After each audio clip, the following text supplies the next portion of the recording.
Um, okay, welcome, Jambo. Thank you. Shall we fluff ourselves or fluff each other? Do you want to introduce yourself? Oh, I would much prefer if you fluffed me. Okay, I will fluff you. So I first met Jambo, gosh, like 4 years ago? 4 years ago now. And I'd heard about Jambo for a long time from some yoga teachers that I really loved and respected, but our paths had never crossed until I did my Forest Yoga teacher training in Peterborough 4 years ago. And it's been it's been a love story ever since. So Jambo has been a mentor of mine.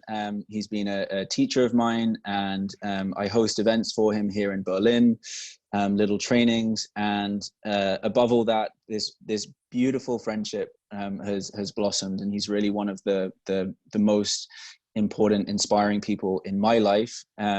So Jambo is a Senior Forrest Yoga Guardian.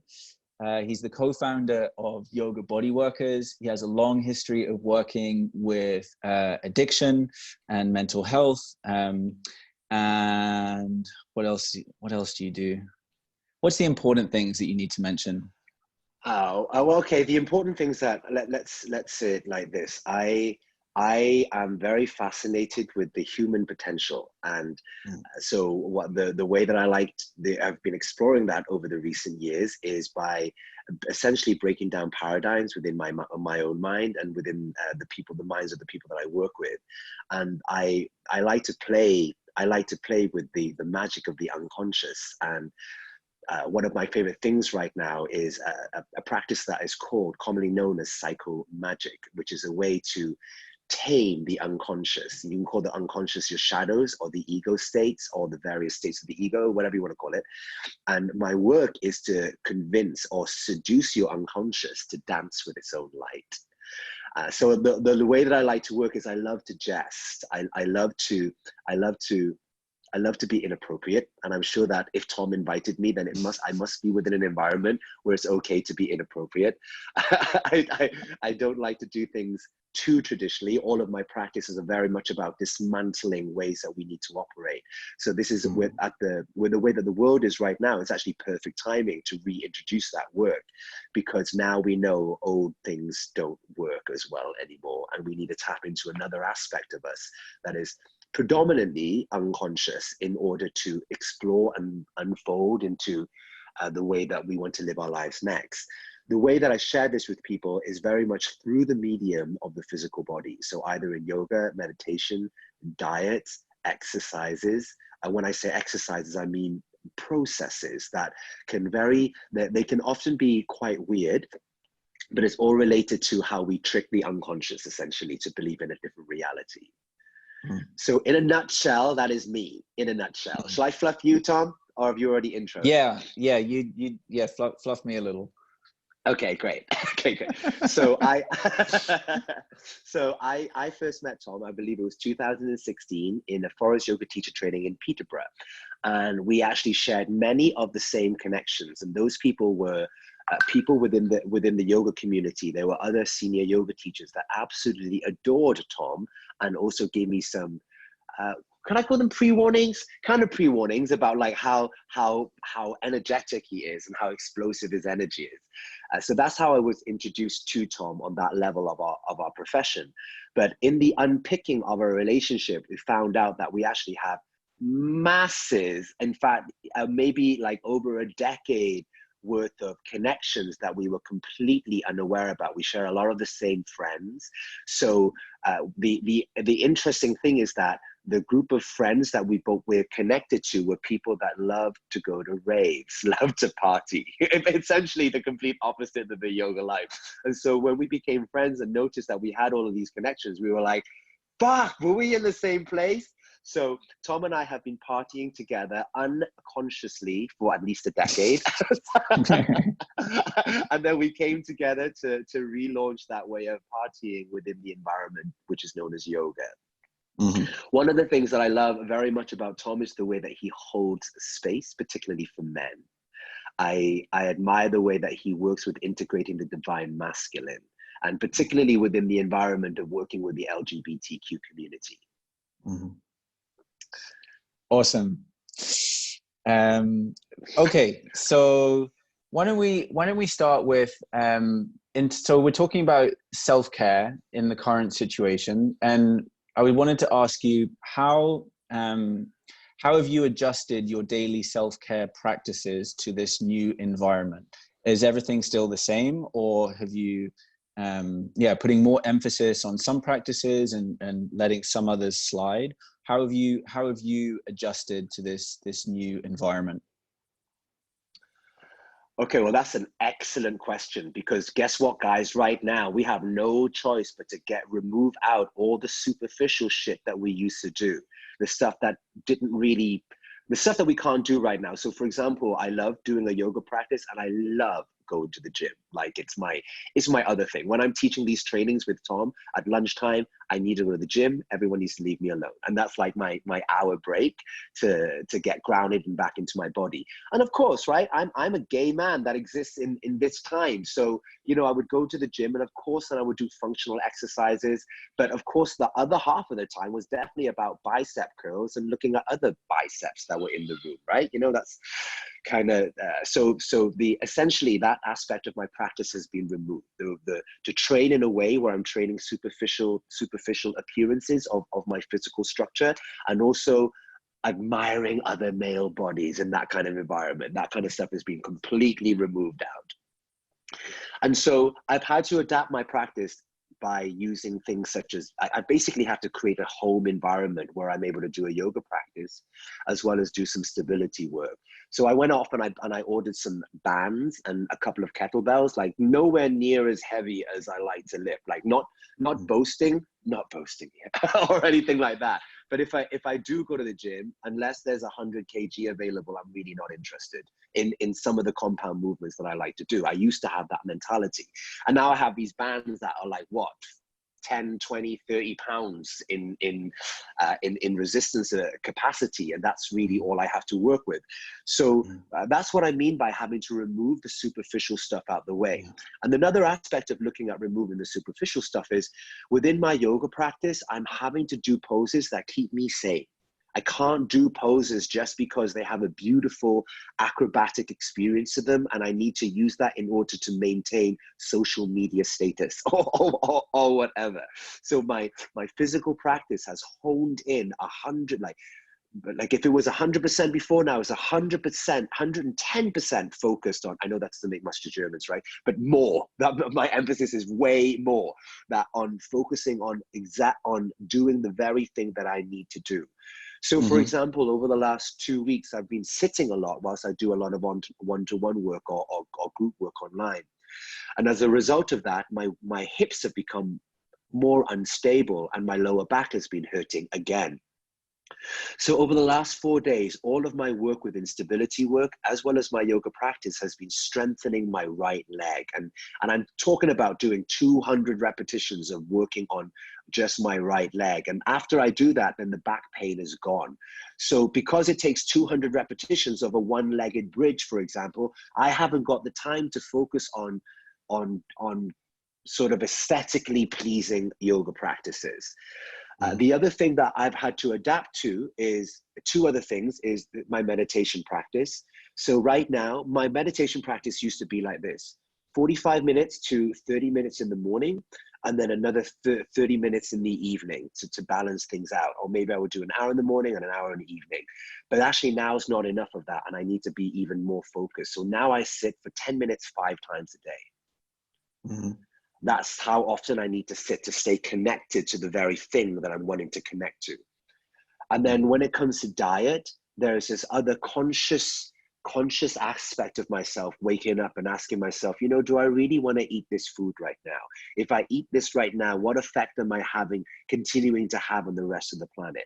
Have you not pissed off Mother Earth enough, Jambo? So those are the main areas of where I've had to adapt my practice. And then I need to add more things in, such as, you know, drinking. And what I'm drinking here is this liquid that's made up of crushed up ginger and crushed up lemongrass with a tiny bit of honey. and I'm having to drink a couple of liters of this every single day to keep my system clean. I'm not saying that this will protect you from anything. This is actually a recipe that my mom insisted that I took on, and I've been doing this for a few days, and actually it just feels quite good. Mm-hmm. And you know, like I'm really, what I'm doing is drinking a lot of ginger water. Think of it like that. Yeah. And making this adjustment to the current environment, and like how conscious is that process for you? I mean, do you sit and consciously kind of decide, I need to do less of this and more of this? Like how do those decisions come? Like how do you get in touch with that intuition to make Right. those decisions? Okay, so that's a great question, Tom, and it's very much about completely surrendering to living in the present moment only. So the reality is that the only thing that's really going on is what's going on right now. And so, for example, in the moment right now, I really want to go to the gym. Okay, well, you can't go to the gym because all the gyms are closed. So what can you do about it now? And working moment to moment, more than ever before. I come from a lifestyle where my schedule is planned 12 to 18 months in advance. So I know exactly what I'm doing for that period of time. Mm. And so, but now, because that there's a change, there's so much more uncertainty and so little opportunity to expect anything at all, that the only choice I have is to work moment to moment, which is actually something that takes me back to my training as a Taoist, which is very much around the only thing that you have is the present moment, and whatever shows up in the present moment is the way for you to go further into the experience of your life. Mm. Yeah, I mean, for me personally, the last couple of weeks, especially around preparing food at home and enjoying food, that's been a huge revelation for me. And actually taking time to, prepare food and actually eat together. I share a house with two other people, and for the first time in the 3.5 years we've lived together, we all ate dinner together 3 nights in a row last week. And we'd never done that before. And we just sat there peacefully in the kitchen sharing food together. And we all remarked, this is so nice. Why don't we do this more often? Usually we'd be in our rooms, on our devices, or in our own little world, trapped in that same routine, feeling a little disconnected from each other, but not sure what we needed to do in order to kind of connect again. So that's something I've really appreciated, food and slowing down. Yeah. What if, say someone is listening who is new to meditation, who's new to yoga, who's new to mindfulness, who's had a really busy life, who suddenly finds themselves with all this time at home, maybe on their own, maybe around family and children, and they have never even thought about like a mindful daily routine. What would be the kind of the first steps to starting that kind of daily routine of mindfulness? Okay, this takes us way back to traditional Buddhist practice around meditation, which is really where mindfulness has been born from. Like mindfulness is an aspect of the meditative practice that is derived from Buddhism. I just really want to clarify that, because it's not a new thing. It's something that has been existed for thousands of years. And the Buddha's main technique when it comes to being mindful, or his meditative technique, is simply this. And you guys can do this with me now. Just wherever you're at with your breath, just exhale everything out. Okay, and then start to notice the inhale and the exhale flow of your own breath.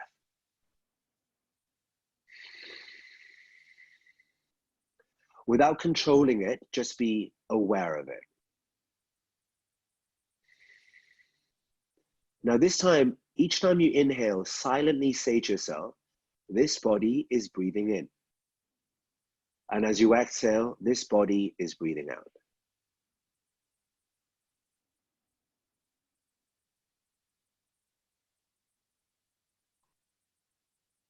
Do that for a few more rounds. I don't mind if your eyes are opened or closed, but as long as your mind is following the pattern of your body.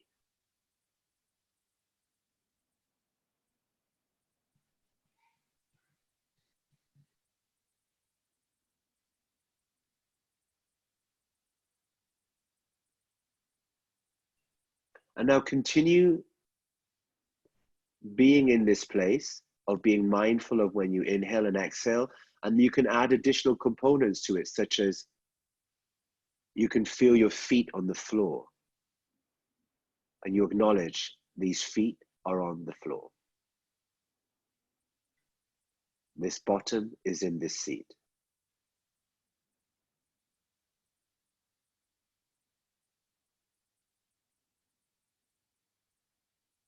This body is breathing in.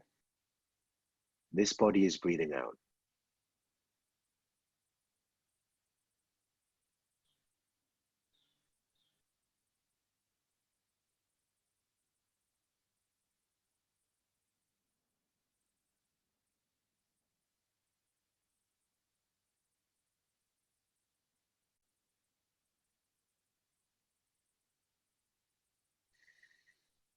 And then no matter what enters into your mind, this body is breathing in and this body is breathing out.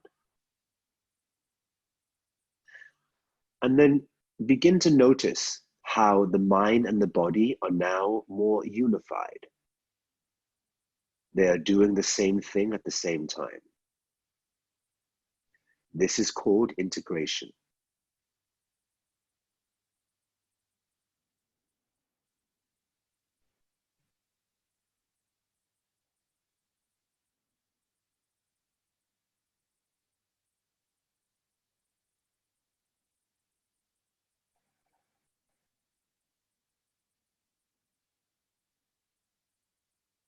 And then you can start to also notice the sensation of your clothing against your skin. Just notice where you feel it. There is no judgment. There is no attempt to analyze. This is just happening as it is.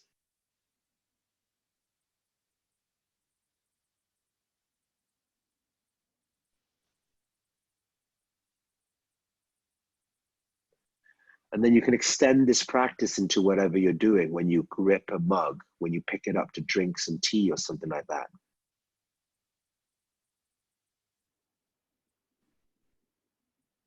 Okay, and then you take a couple of deep breaths and then open your eyes.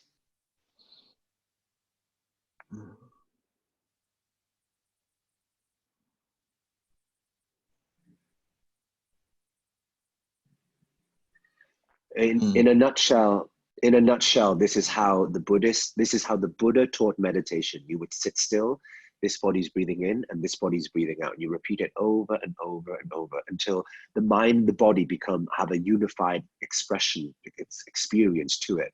And then you would then adapt that to whatever you're doing in your life. So, you know, as I pick up the mug, I'm more conscious of which parts of my hand is making contact with the mug, and then place it back down, and then experience the lightness of my hand, that kind of thing.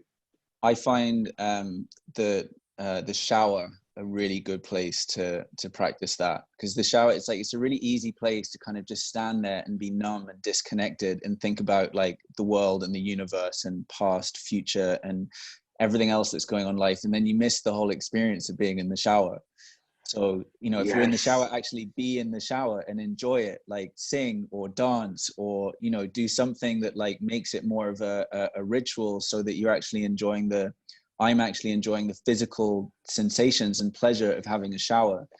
And another really simple ways that I snap out of that as well is like, you know, if I'm walking the dogs and I find like my feet are becoming really heavy and I'm walking really slowly because I'm lost in thought about something, I look up and I move my arms and I start walking like really quickly up a hill in order to kind of bring myself out of that and shift my energy and actually get back into walking the dogs instead of being in some other world.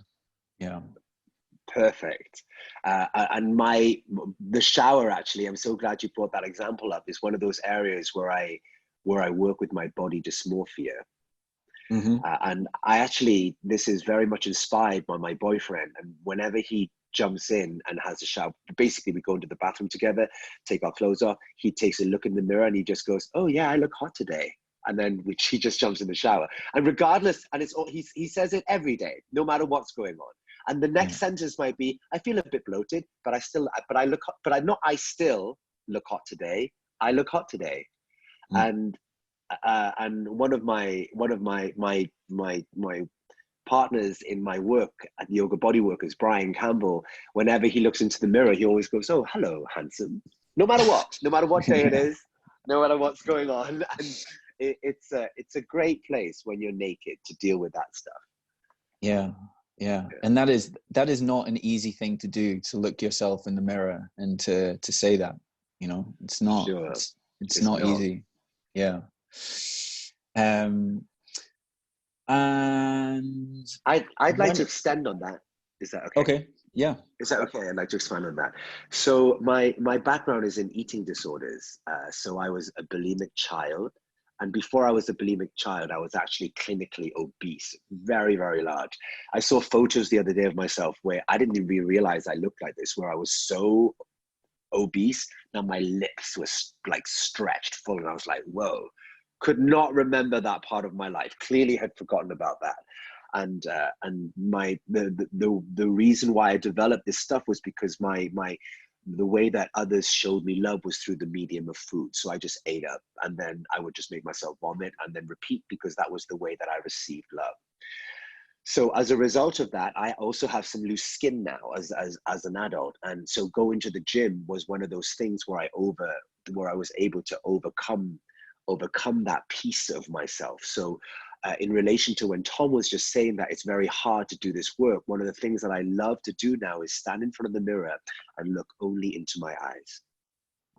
And I take a couple of deep breaths, only look into my eyes, and telling myself, but it's a you, not an I. So you are beautiful.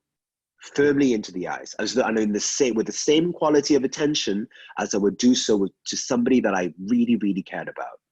And then once I acknowledge that, I then you can take a physical step back, or you can take an energetic step back to allow the gaze of your eyes to encompass one area of your body. So then I would go from here to maybe to here. And then I would say the same thing again. And then I would let it expand from here to here. And then after here, after the whole head and face is done, that I then energetically step back so that I see the totality of my body. And I say the same thing. I look firmly at myself. You are beautiful, or gorgeous, or whatever it is that you want to say. And what I've learned the most about this experience is that I used to identify with self-loathing around certain aspects of my body. But when I learned to look at myself as one whole entity, it is way easier to love myself. Hope that makes sense. Yeah. Let's see if there are any questions. How much time do you have left, Jambo? Excuse me, just have a look here. I have I have about 45 minutes. Okay, amazing. Great. All right. So, does anyone have any questions? I've got a quick question. So it's a question for both of you, really. Hi, Jambo. Nice to meet you. I'm Tom. Hey, Tom. I'm a friend of Tom's, so it's nice to meet you as well. So my question is, if you've just got 5 minutes before bed and you want to do like a yoga posture that feels really lovely, what would it be and why? Oh, okay.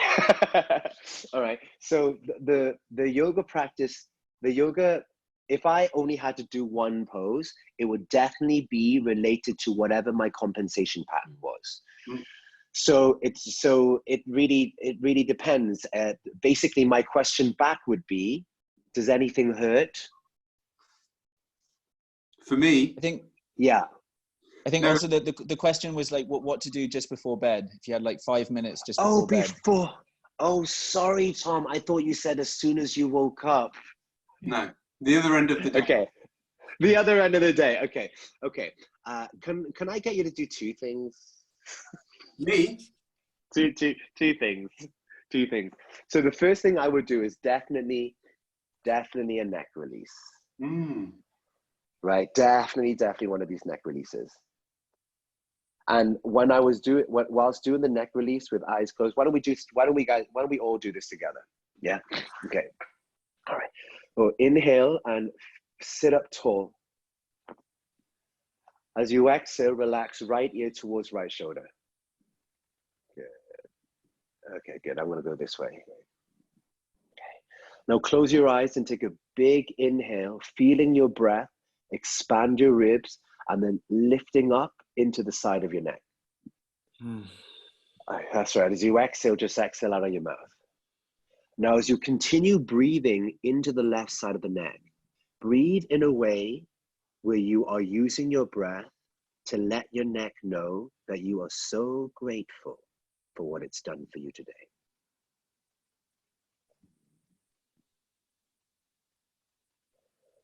And let's do at least one more.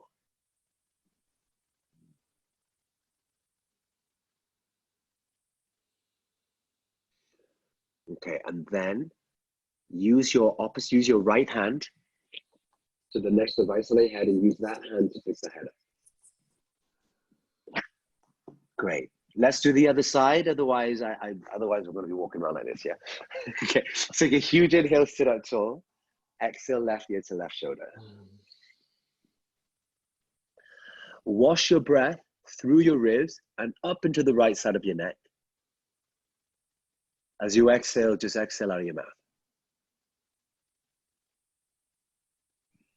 And now as you continue to breathe into the right side of the neck, breathe in a way where your breath acknowledges how your neck has been holding your head up today in order for your head to do whatever you have been doing today.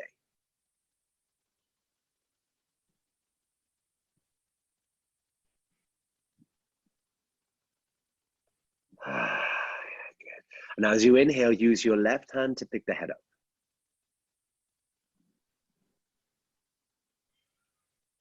So that's definitely one thing I would do. And then the next thing I would do is, can you grab your feet? With the neck release, what is that doing on a physiological level? Why is it good just before sleep? Thought you would never ask. Okay. So there are three main muscles inside of the neck that we're working on. There's actually a bunch of stuff that we're doing, but on a structural level, the first thing that happens is that you have three muscles called the scalenes, the anterior, the medial, and the posterior. The scalenes, they're a very interesting group of muscles because they have several different attachment points on the neck bones and into the first rib. So usually a muscle touches one joint and then it goes to the next joint, or it can cross over two joints. Scalenes are particularly interesting because they have several different attachment points. So when they get tight, it becomes a very super complex situation that happens inside of the neck. Now, so the scalenes help with the final stage of inhalation, essentially. That's if you breathe properly.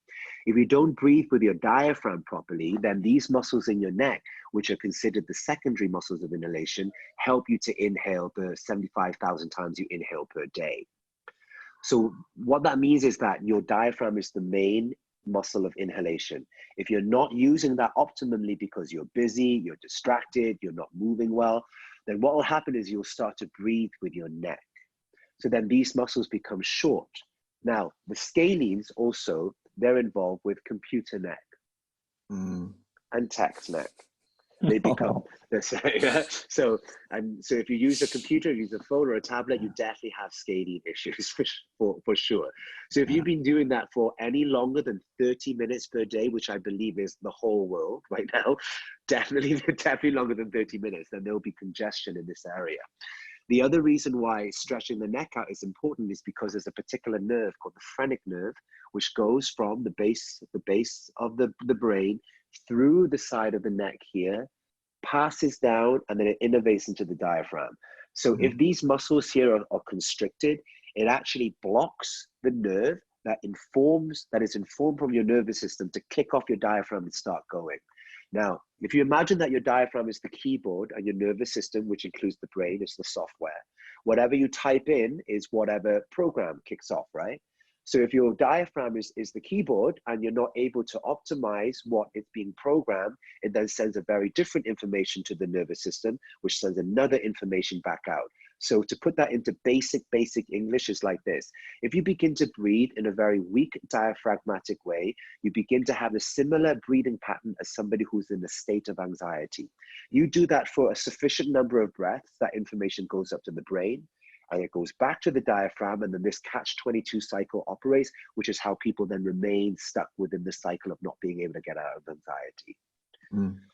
And the third thing is that when it comes to meditation practices and the connection of emotions and what you experience within your life, right now, a lot of people, I'm just speaking from the communities that I work with, one of the things that people want to be able to experience is good health. And so in order to know good health, you must know appreciation. If you don't know appreciation, that's why you don't have good health. If you want to have good health, you have to learn how to embody appreciation more. Here's an example. Remember the last time you were in so much fucking pain that you couldn't walk? Remember that? Right. And then when you're able to walk, you fucking appreciate that you have the ability to walk. And then so when you can embody within your nervous system the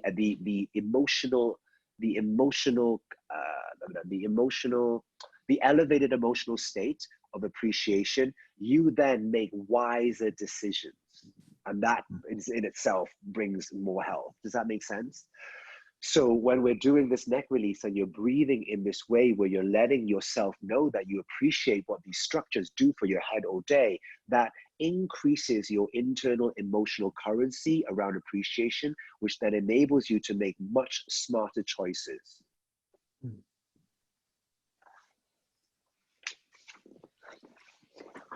Awesome. I think you said there were 2 things to do before bed as well.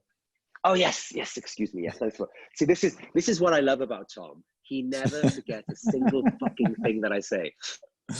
Yeah.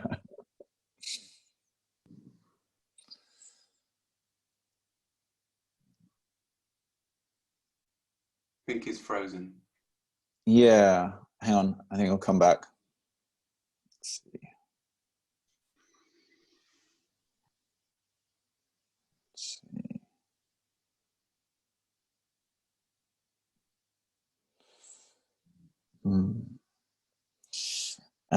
Well, I can answer the question as well. Oh no, he's back. He's back. I'm back. Okay, great. Yeah.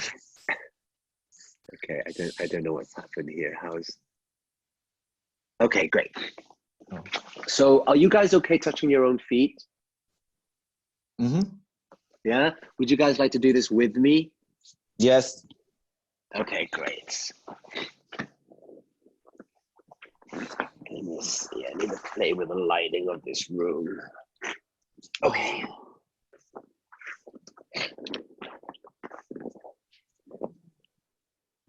See my foot? Yes. Okay. So take a foot over the other side. Take 1 foot over the other thigh. Okay. And then as soon as you have it, I want you to just rub your feet, but close your eyes. And I want you to imagine that you're rubbing your favorite person or your favorite pet. Rub it with that quality.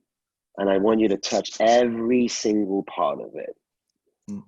Jambo, we can hear you, but I've lost your Notice video. that when you are asked to touch in this way, there's no particular technique.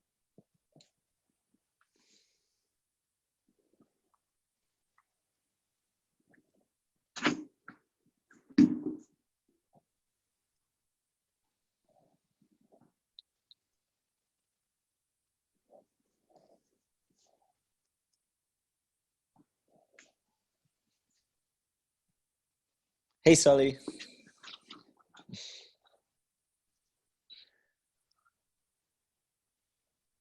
That's Jambo back. Hi. Can you hear? Hi. Hey, Jambo. Hi. Shall I continue? Yes. Yeah? Okay. Yeah. Okay, great. Thank you for being patient with my Indonesian Wi-Fi, yeah? Yeah. Okay. All right, and then, so if I just roll around this way so that you guys can see what I'm doing on the other side. So that on this side, my thumbs are really getting into the spaces between the bones. And now, as you work with your feet in this way, imagine now that you are trying to make as much room in between every single little bone of your feet. So you'll need to change the pressure here so that it feels really, really good for you.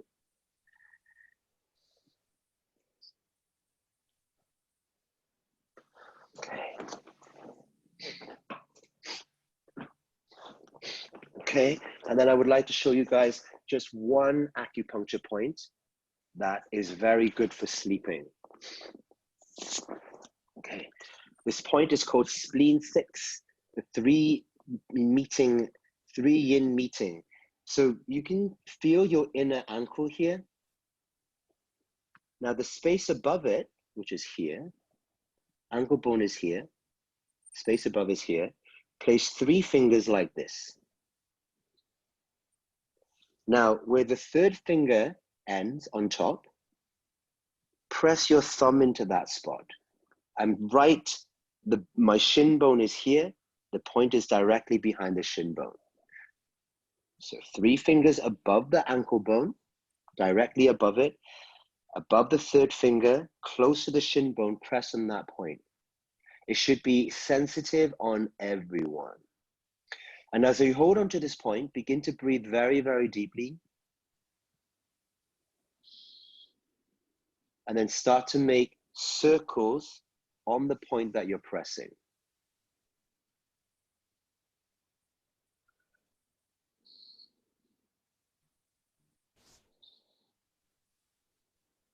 And continue pressing on this point as I give you a little bit more information on it. 3 yin meeting points is the meeting point of the yin, of the spleen, liver, and the kidney meridian. These are 3 yin meridians. And this point here, because this is the intersection of 3 of them, it helps to improve yin energy, which is the opposite of yin is like the restful energy. And this is a very important point to press for most people. The only time I wouldn't work on this point for too long a period is somebody was pregnant. Is anyone here who's pregnant? Okay, so this point here is very, very good for replenishing yin energy. Yin energy is lost now, so you guys are going to start to see more aspects of me coming through now, is when we orgasm too often. So this is a very, very, very good point if you overcome, basically. Okay, let's do the other side. How to overcome your overcoming. Yeah, that's how to overcome your overcoming. That can be the title of your autobiography. Yeah. Yeah, for sure. I'll never forget. That was when Tom had already bought into me when we first met, but there was that one conversation I'll never forget when we talked about overcoming. And from then I knew I had him. I knew I was in his heart. Okay, so let's start rubbing the other side. Now remember, when you rub it, you have to rub it as though you are rubbing somebody who you absolutely adore. Like the way that I like to touch my own feet is the way that I like to rub a baby's face. Yeah. That's the way I like to do it. Like, because I want to have that expression of love. Right. And then if you haven't yet, on the other side, your fingertips or your thumb tips, whichever way around you're doing it, get in between the bones. And then, then get into like moving as many of the bones around as possible, creating as much space as possible.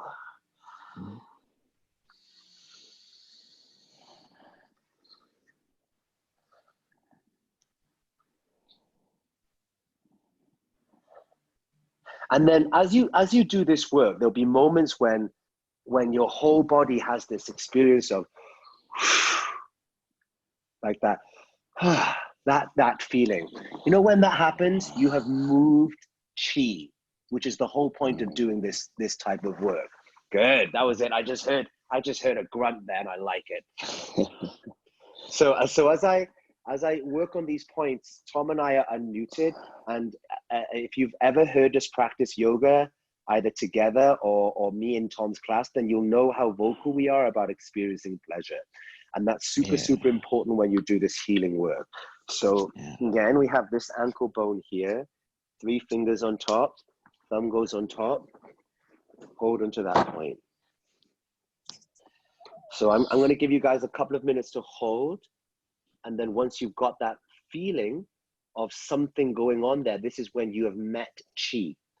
And as soon as you've met chi, you start to move your finger in a circle to move the chi. And then there'll be moments when you go,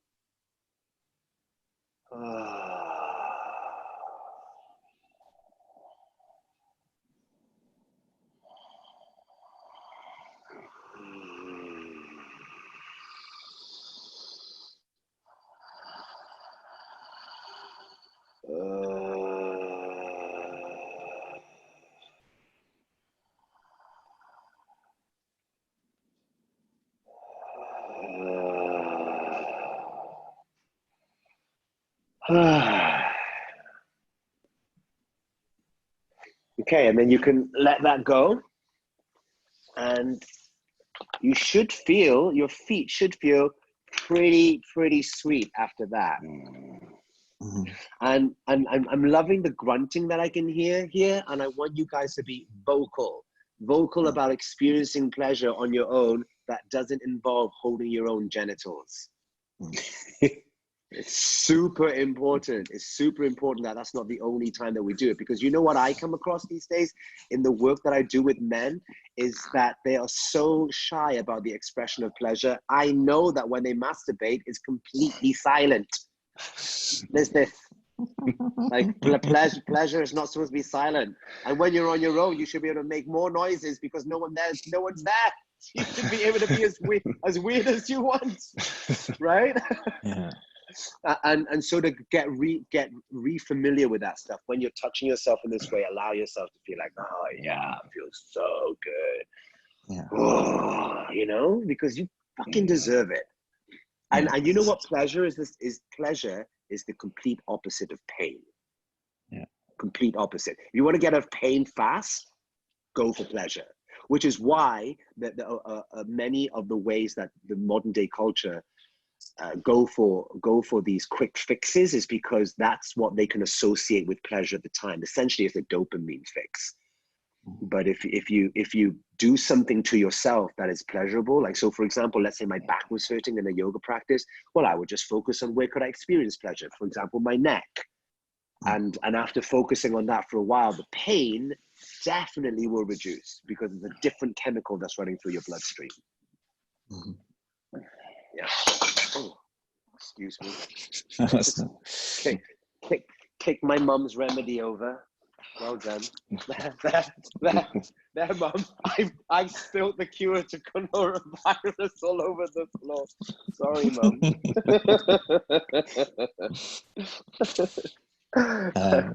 Great. Does anyone else have a question?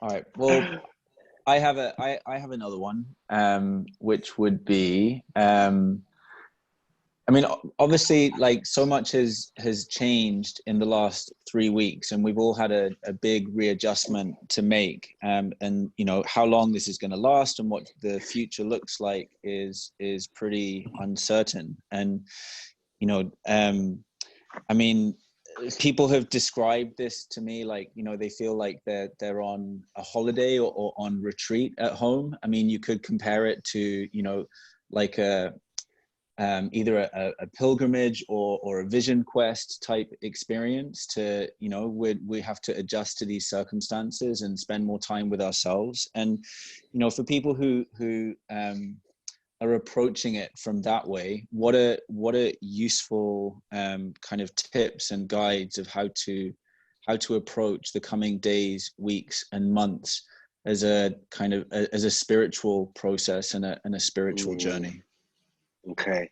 Okay, that's a great question, and that really, okay, I'm going to go for it full throttle. And so if there's anything that you guys would like me to dissect, please tell me about it. But I want to be as open-hearted as I can possibly be here. And so the first thing I will say is that when we are in the confinements of our own homes in this way, there's a variety of different things that's happening. We are either alone, or we are with the person that we are in a relationship with, or we are with our family. In any one of these three different scenarios, what potentially will happen is the surfacing or resurfacing of your shadows. The stuff that you still need to work with shows back up. So this is a great opportunity to start mending that aspect of yourself, because you won't get this opportunity again to work with that stuff, not unless you decide to move in with your family. The only times we ever get to work with these aspects of our shadow is when we have to go home. And that's usually, right? And that's usually like for Christmas, or, you know, or some sort of a wedding or a funeral, or, you know, whatever. That's the only time that stuff gets to get worked on. And we only have to do that once or twice a year, not very often. And sometimes, because of the way that we live our lives, we're super independent people, and we often won't go back for several years. So there's a way to avoid that stuff that way. Now, the aspects of your shadow shows up either in loneliness or in your most intimate relationships, or when you're around your family members because of this. When you are, essentially, when you're growing up, you identify through emotional holding, emotional support, emotional security, and love. And those three things, those three moments, opportunities, or time when the unconscious can reveal itself to how it still relates to love. I hope that makes sense. But otherwise, let me try it again like this. You know, like when you get into a relationship, everything is super rosy at the start until you really get to know each other. And right, and then you get to really know each other, and then the shadow shows up then. The shadow cannot show up until you get close enough to the core of how you as an individual understand the concept of love. That is when the unconscious reveals itself again and goes, oh, I need to, well, you know, I get triggered. Does that make sense? Am I making sense, or am I going a little bit too fast? Okay, stop me if I'm not making sense. Okay, and so the same happens if you're with your family. As you interact with your family, the unconscious part of yourself, or the predominantly when you're with your family, is the inner child that shows up. You'll notice that if you spend enough time with your family, after a certain amount of time, sometimes it's hours, sometimes it's days, you all go into this automatic way of behaving with each other, and it's completely unconscious. And this was the way that the tribe organized their behavior so that they could exist as one unit. And so when that shows up in these times, it's time to work with it consciously by you bringing, first of all, breathing very, very deeply, because that keeps you steady and that anchors into a state where you are connecting to your higher self or your heart's wisdom. And then from that place, admit to yourself what is going on, such as this: I want to strangle you right now. You know, you just admit that to yourself, right? And then so when you admit that to yourself, it's then moved out the way, and then you can interact with this other person as though they're a person. Here's my example right now. I have a great relationship in this adult version of me with my mother. However, there's still many aspects of the way that I haven't integrated the divine feminine. I'm better with my dad, not so great with my mom. And so often when I'm interacting with my mother, I often still see her as being my mother. And so my mother is all loving, all feeding, all nourishing, also the most irritating person in the world, right? You know, like I'm just giving you my example of that.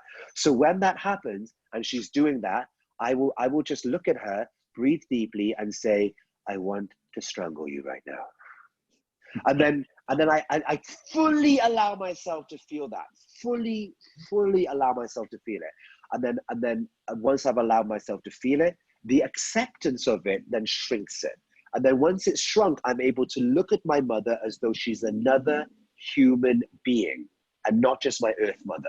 And that's what I, as an adult, need to be able to give my mother. It's not fair that I still treat her like the all-nourishing, all-supporting, and most irritating person in the world. She's not that. My unconscious believes that because she and I have this relationship where she's my mother.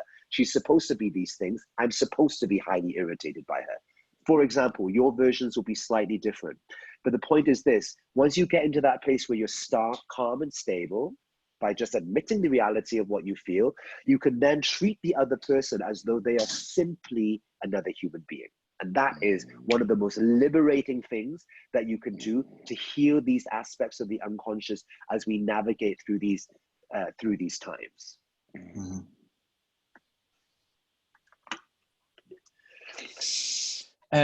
What about kind of practical solutions at home for, you know, we're spending most of the day inside in the same space. So, you know, for practices, whether it's like meditation or yoga, or even just enjoying, you know, being in the same space all day, every day, like what are practical solutions in order to kind of feel comfortable, feel creative, feel relaxed within the home? Beautiful, amazing question, Tom. Amazing and super relevant question for right now, because this is the time to work on your boundaries. Where do you sleep? Where do you eat? Where do you work? For example, you know, like where do you play? And keep those areas as it is. Does that make sense? So if you work in one particular room, only work in that particular room. Don't take it to any other space. If you live in a much smaller environment, for example, if you work in a much smaller environment, for example, you just have a big room or something like that, then divide the quadrants of the room up so that this is this quarter, this is that quarter. What will then happen is that you will first of all define very clear boundaries about what you do, where you do it. And the second thing is, as you move into those spaces which you've created, you will then begin to channel the very work that you want to come through in those spaces. Does that make sense? Don't work in bed. It will absolutely affect your orgasms. Is that enough of a threat? It will 100% affect your orgasms.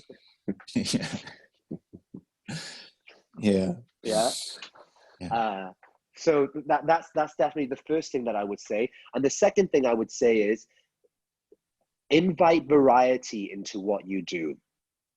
So for example, when one of the things that I would definitely have a conversation with Tom about is, you know, as we now begin to teach through this way, every now and again, you have to adapt the practice so that it's such a shock to the system. Because unless we have novelty, the brain is going to start to shrink. Novelty is one of the things that makes the brain grow. And because we're now confined to these spaces, it's super important that we have as much variety as possible. So what that means is if you normally do 6 elbow to knee, start doing 15 on the odd occasion. You know, like really blast your nervous system with, whoa, this is a new challenge that I have to deal with right now. And that is super, super healthy for what's going on. Stuff like that. That's what I would say. And something that I found really useful so far is having some kind of structure to the day, and you know, like really simple. Like when this first started, like after a couple of days, I found myself going, did I have a shower today? Like, did I have a shower yesterday? Like, or did I just forget? You know, and so actually now, like having a shower, and I always have a cold shower for like 30 seconds to a minute at the end. You know, like looking into Wim Hof like techniques is a really great thing to do at home at the moment. Cold showers have always worked for me. So like getting into that routine of actually like getting dressed in the morning, having a shower, and not just staying in my pajamas all day. But then also like having, you know, some kind of creative goal for the week. So last week, my housemate and I prepared a cabaret performance for an online show that was happening with a group called the Radical Fairies on Saturday night. So we had to do rehearsals and we had to prepare for it. And then, you know, on Saturday night, we took part in the show that was seen all over the world. And it just gave a kind of a focus and a goal to the week. And then this week, I think it's the National Theatre in London are live streaming theatre shows. So on Thursday night, we're going to go to the theatre. So we'll get the projector out, we'll beam it onto the big screen, we'll set the room up, and we'll pretend that we're going to the theatre. Like, so we'll have like an ice cream interval and we'll dress up for it. And, you know, and what I love about that is, you know, we never would have done that if this was like normal times. And now that all of these distractions and all of the things that we would normally consume, you know, we would pay for experiences, has all been removed, then suddenly it's like, shit, how do I entertain myself? How do I amuse myself? How do I get creative? And for me, like I used to be, as a child, I was always performing, always showing off, always wanted to, like, any family or any friends who were around, I would sit them all in chairs and make a stage for myself and make them watch me like perform. And I would create dance routines and put outfits on and you know, and it was great. And actually preparing this theater thing and preparing this cabaret show for me has been like reconnecting to that playfulness. And, you know, and what I love about that is, you know, getting in touch with inner child and actually, you know, like the only limits to what you can enjoy and experience at home are the limits of your imagination. You know, because there is so like, and also like, we're not just stuck in our homes on our own. Like, we can do a cabaret show and broadcast it to our friends in the four corners of the world, and they can take part and join in and give you feedback. And it's like, you know, it's extraordinary. So that's what's been, working for me and what I've really, really enjoyed. You know, like dress up, like reorganize rooms or create a stage or a set or a cinema or, you know, like an obstacle course or I don't know, something like be playful. Yeah. I love that, Tom. I love it so much. Right now, one of the things that the divine masculine brings in, or like the healthy relationship with the father, is structure. And within this time now, it's super easy to get lost in that. Like Tom was saying, did I have a shower today? I think the other day I had forgotten to brush my teeth. I mean, what the fuck? What the fuck? You know, just because I didn't have to breathe over anyone until my boyfriend goes, have you brushed your teeth? And I was like, oh God, no, I haven't. And like, I'd had lunch already by this point, you know? And so structure is massively, massively important. Yeah. Massively important. And do you like one big realization I've had is that now I feel far less guilty about watching Netflix in the bath in the afternoon.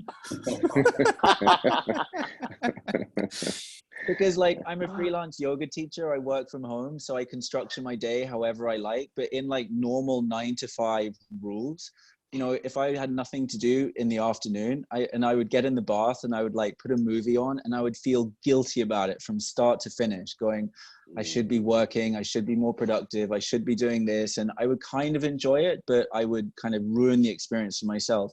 Now that we all have to be at home, like I go, I'm going to get in the bath and light some candles and put some salts in, and I'm going to binge watch Netflix for the next 2 hours, and I'm going to love every single second of it.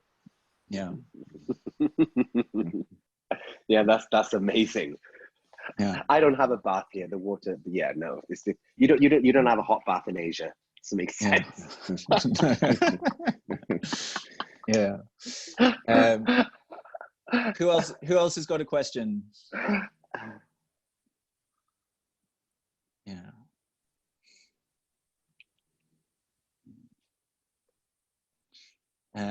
Or does anyone want to share what self-care practices is working for them at the moment, or things that you're finding easy, things that you're finding challenging?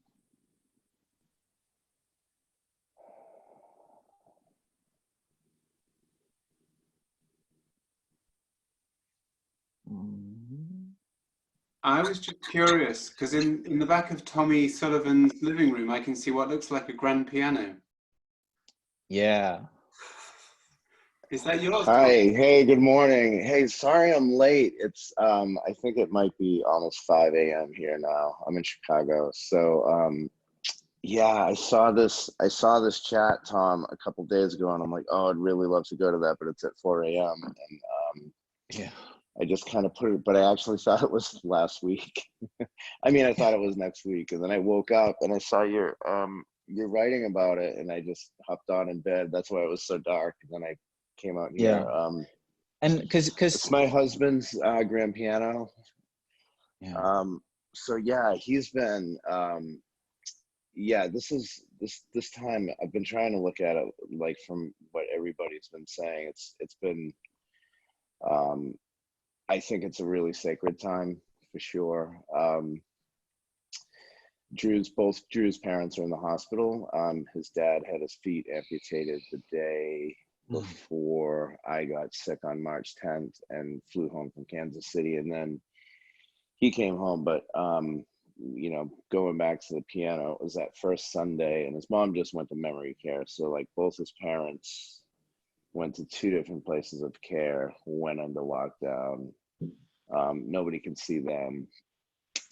And it was this first Sunday, and you know, we were both here, and I said, why don't you play and put on a concert on Facebook Live?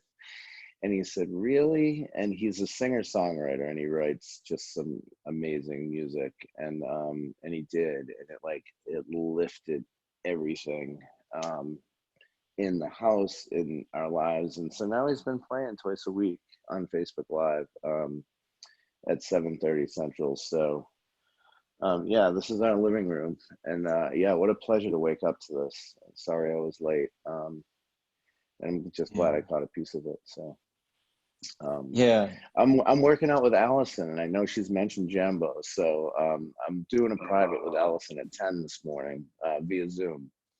Amazing.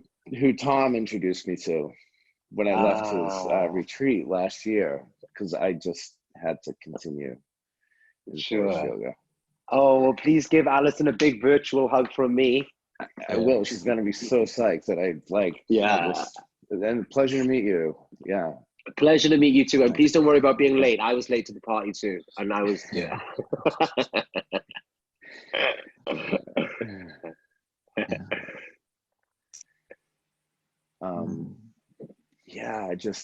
I started I don't do guided meditations yet. I would love to someday, but I started a meditation group via Zoom. I'm in recovery also, so it's not just recovery people. It's been, you know, somewhere from 4 to 8 people just meeting every night at 9 p.m. and doing a guided meditation together, and then discussing our experience. We did one here weekly. And then I just started doing it nightly, and people started showing up. So that's been really nice to do. Beautiful. Every night. I love your routine before bed. Thank whoever asked that question. Was your name Tom as well? Yes. I don't know if you guys did introductions, but I'm Sully. I live in Chicago. Yeah. What a nice way to wake up. This is a treat. Yeah. I'll probably rub my feet and go back to bed after. Yeah.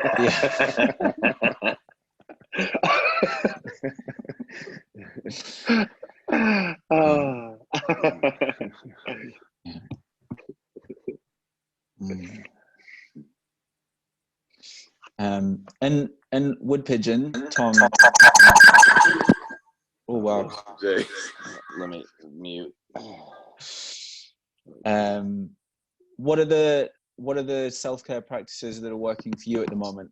Wood pigeon is Tom Cowan, I know him as Wood Pigeon, who's a yoga teacher in Brighton. What's working for you in terms of self-care at the moment? Haagen-Dazs dark chocolate ice cream.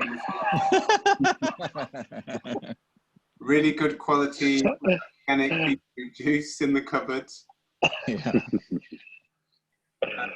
What I'm doing is really loving the people that I live with, because for whatever reason or not, they're the people that I'm living with. So I'm finding ways to really love and accept them and give them space, and see them as human beings. It was a bit like Jambo was saying, rather than like very old historical friends. I'm like, here's a human being on their journey, and I'm just going to witness this and see them really truly for who they are, which is very helpful.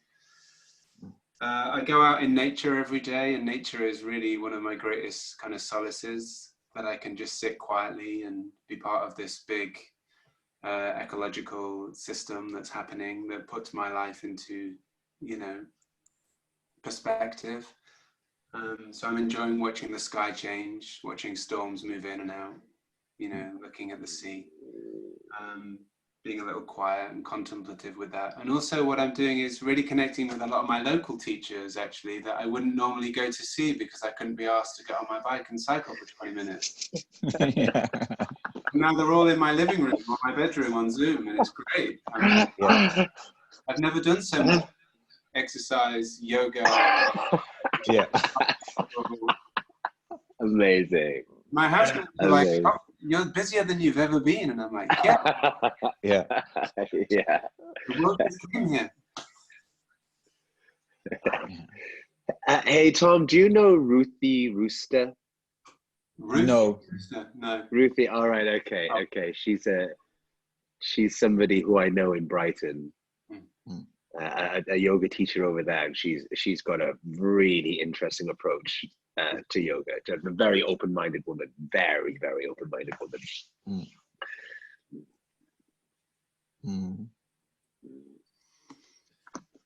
Yeah. Where is coronavirus leading us, Jambo?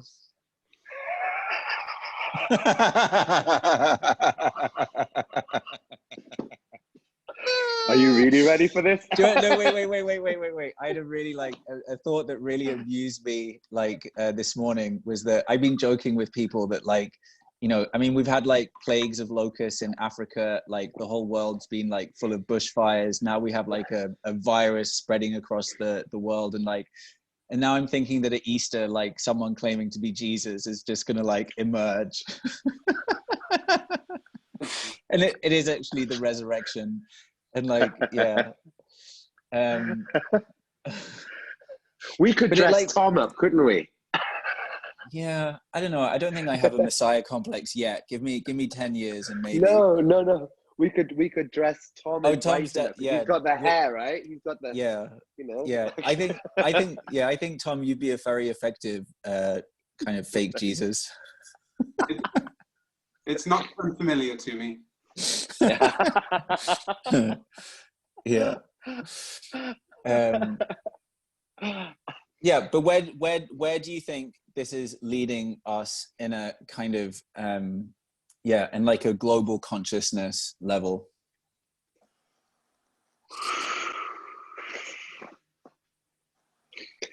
When this started to happen and the rules were about when the rules started to change, such as let's not use physical money, you know, before there was social distancing going on, and then when they started to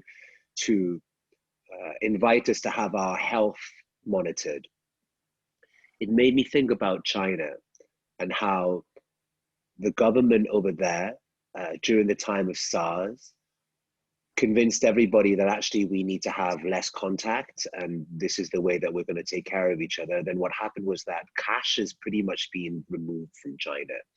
And I don't know how much you guys know about this, but in China, there's a special app called WeChat. And WeChat is a combination of Facebook, Instagram, and PayPal, for example, for us.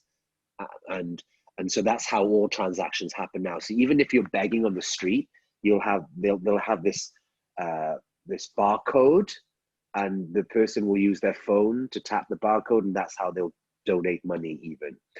And so there's a part of me that has an anxiety around whether there is the next wave of what we're moving into is like a higher level of surveillance.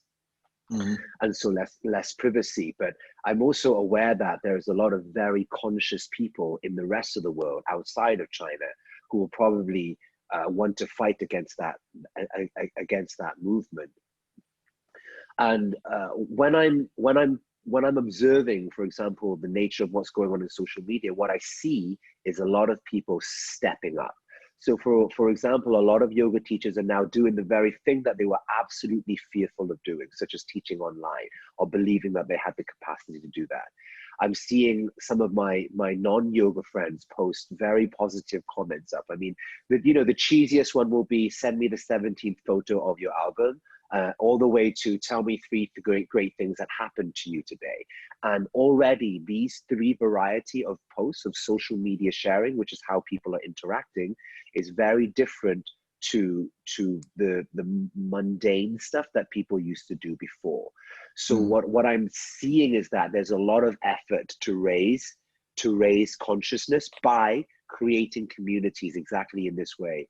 I just closed up a 9-day online ceremony where there were several moments during the 9 days where we would have these huge live calls and we would share songs and things like that, for example.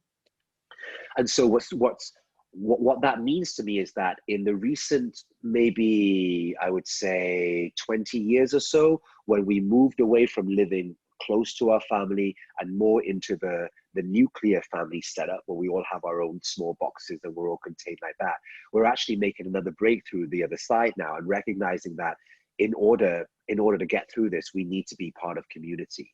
And so one great thing that's happening with social distancing is people are beginning to crave it, craving that connection with others. And because we can't have that physical touch, we're having to do it this way. And that's enriching the parts of ourselves that remember the truth that actually without community, we can't thrive. So that's one on a level of global consciousness and how the things are raising. I definitely see that happening. And also, you know, when things change, and I don't think they'll ever go back to normal, but when things change, again, I feel as though more people will have more consciousness around the choices that they make about, you know, where they live, what they buy, what they wear, what they eat, what kind of vessel they use to drink their water. That kind of awareness will probably raise to another level because we all know that we're involved in some way, shape, or form. We all are. This is happening because of the way that we've been all behaving.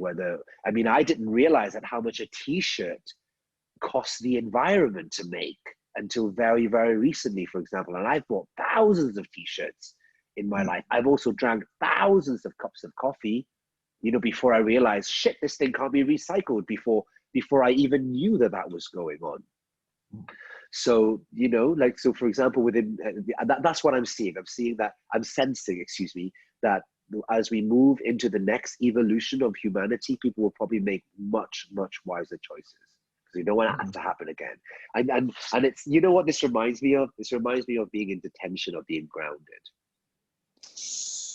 Yeah. Oh, you've been a naughty boy, you know, and you're not going out. You're really, really being punished for this. When I do go back out, I'm going to be a different person. Yeah. Yeah. So the power of community, as you said, Tom, earlier, you know, the way that you are connecting with people at home. Both Toms have said that. And also how how this live streaming experience of the theater is possible. People are wanting this kind of stuff right now. And also I experienced something else, that it's not always about getting together and doing something spiritual that works. You know, and even if people are just getting online and just having a meal together, for me, that is spiritual. That is the spiritual practice before spiritual practices were created. You got together and you shared a meal, for example. So what I'm trying to say is that the evolution of how we consider a spiritual practice is going to reveal itself on the other side of this. And it's not going to be the same as what we thought it was before. Yeah.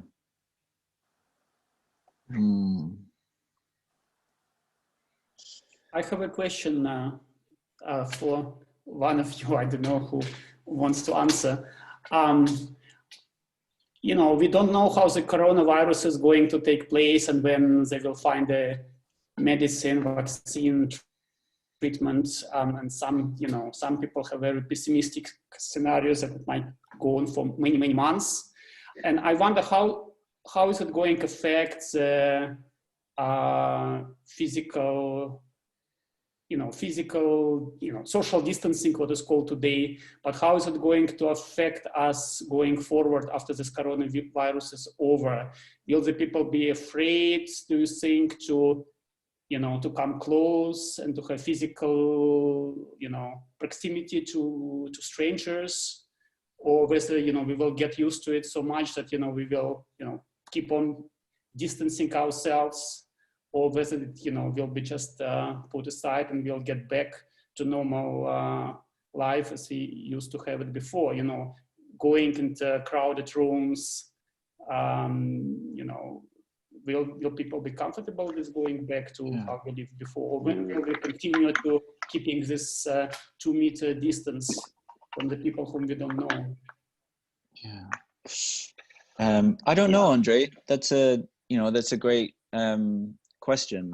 I mean, my hope would be that we rediscover our love and the importance of human touch and human connection and sharing experiences together. Spending all this time apart, maybe it's for a few more weeks, maybe it's for longer.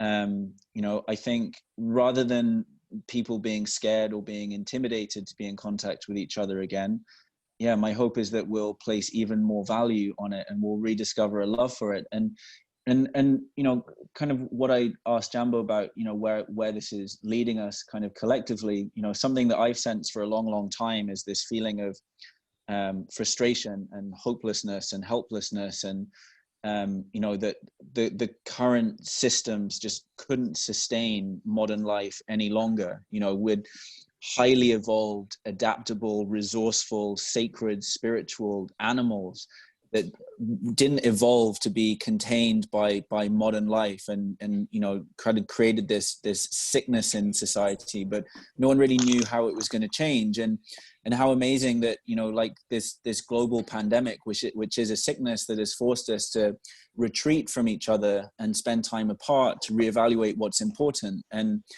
for me, like what we did on retreat in Sweden last year, and on all my retreats, the thing that simple things that bring humans together, like preparing food and eating together, singing together, dancing together, being in stillness together, being in nature together. And, it's those simple pleasures that really brighten the spirit and bring us alive and bring us together. And my deep hope that, many people throughout this process rediscover their love for those simple pleasures, and they become a really central part of our personal lives and our community lives once, this social safe distancing thing has passed. But yeah, that's my hope. I mean, maybe we'll just all go back to, posting selfies on Instagram and watching Netflix all day. I don't know. But yeah, my hope is that we rediscover what's important and what really lights our spirit up. I would like to add to that and say that I believe that where we move to next, it will be dependent on how we as individuals respond to what's happening next. And the reason why I say this is because one of the cities that I spent a long time in was Newcastle upon Tyne, and Newcastle upon Tyne is one of the most friendliest cities in the world, which is why I ended up staying there. You can go anywhere alone and meet a Geordie, which is a local person from Newcastle, and become friends for life. You could go on a night out on your own with very little money in your pocket, and you'd be out all night, and you will never forget these people forever. And so one of my friends, Wendy, she was out in a supermarket recently, and she said that there was a young man in front of her, and Wendy's a total flirt, right? She'll never admit it, but she's a total flirt. And so she made a joke. She just made this young man laugh. But before he laughed, he looked at her absolutely startled because she had spoken to him. And then she looked at him and said, "Look, I know that we need to do social distancing, but it doesn't mean we can't be nice to each other." So that's one example. Second example is that one of my younger brothers went to another brother's home to give him something. And my younger brother contacted me and said, "I don't know what's going on. He just stood behind the door." And I was like, oh, for fuck's sake. So I messaged my brother and I said, look, I get that you need to be social distancing, but he's your brother. And physical distancing, I understand, but you don't need to be emotionally distant. So really the reality is that because we are being enforced to do social distancing right now, a lot of people are translating that to mean something different. And there is that within the realms of the people who are, I don't know, maybe less conscious about it or something like that, they're in such a state of fear or anxiety about the situation that they have forgotten that they just to be nice to each other. And so when all this finishes, I mean, let's look at what happened when the fear of AIDS and HIV calmed down a little bit. It took a little bit of time before people would integrate and hang around even those stories. And I feel that a similar thing will happen with this, whereas we as individuals have to inform those who are within our proximity that actually I can share this glass of water with you now. Because I remember there was a time, for example, where people were not sure how they would contract HIV. I've even heard questions about, well, can I sit on the same toilet seat, for example, and it was up to us to be responsible to inform the other people. Actually, no, that's not even a myth. That's bullshit, which doesn't even make it into the myth category. Yeah. Thank you.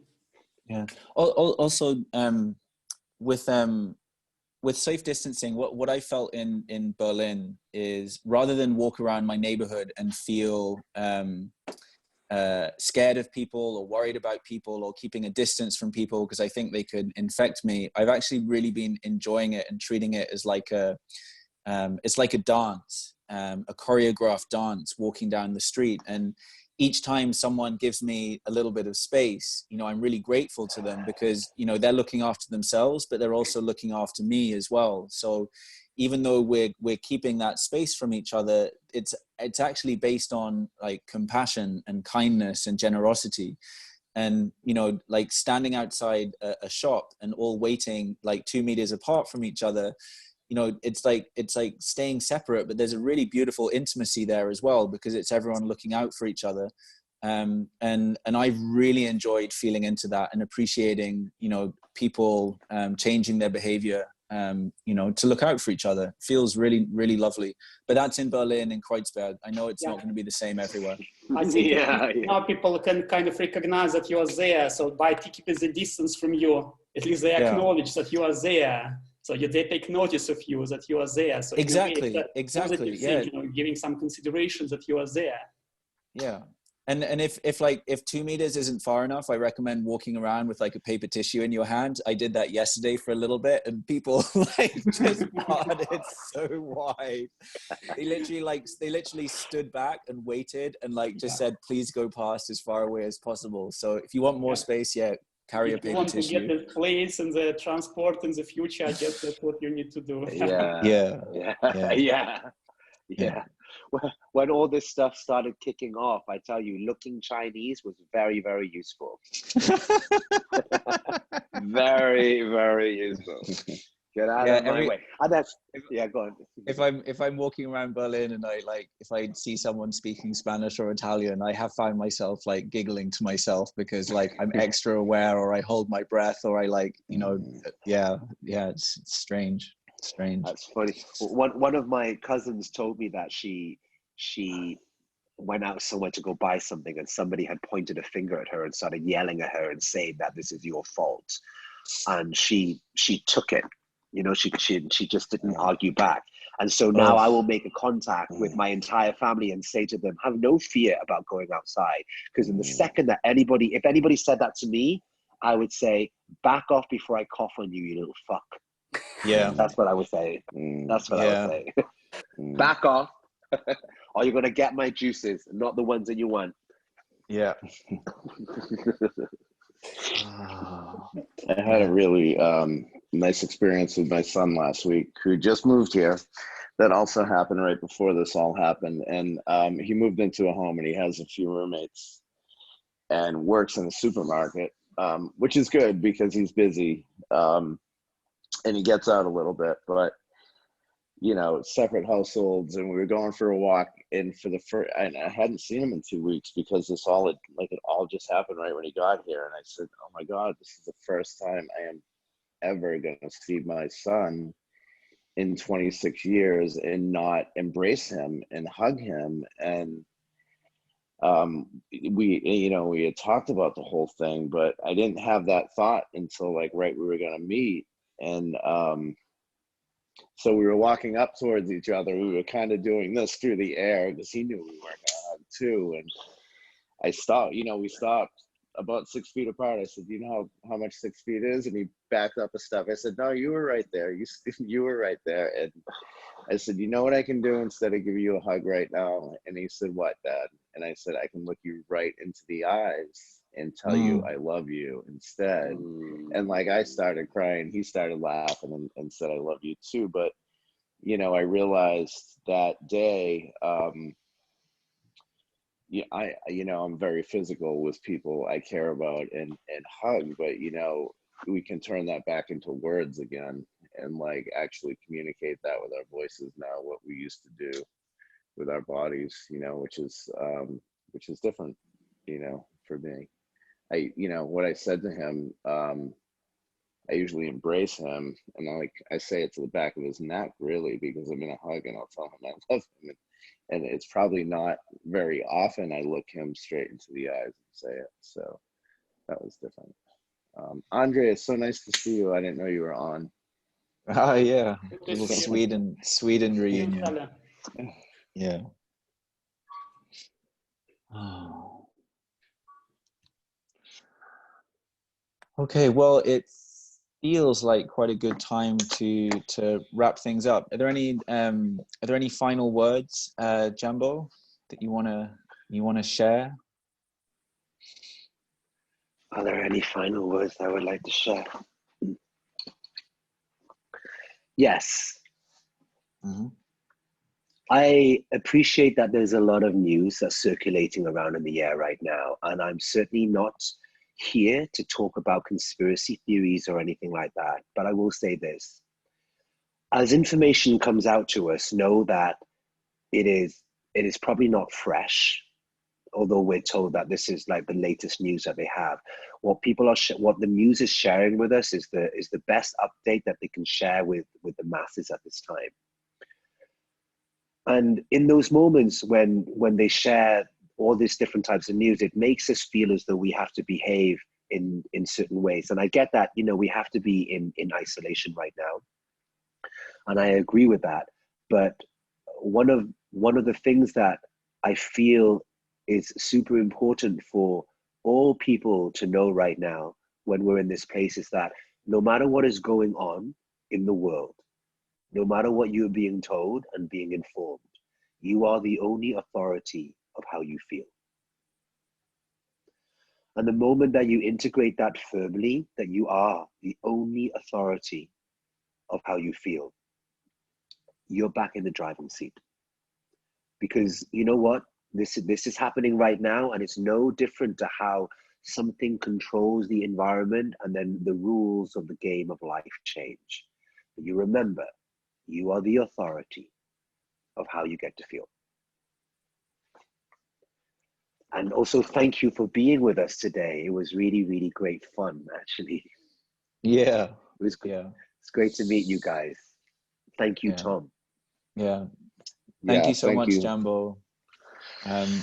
So I was recording this, and I'm going to share it somehow, maybe as an audio file, maybe as a video somewhere. So if after we finish, if you reflect on something that you asked or you shared that you don't want to be included, then send me a message and let me know, and I'll cut it out. Otherwise, I will assume that you're all okay with me making this video available to people.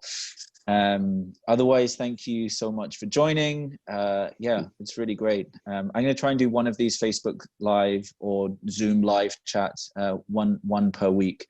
Yeah, so I don't know who it's going to be next week. Maybe Darren in Washington. Yeah. So yeah, let's wrap it up. Thanks very much, everyone.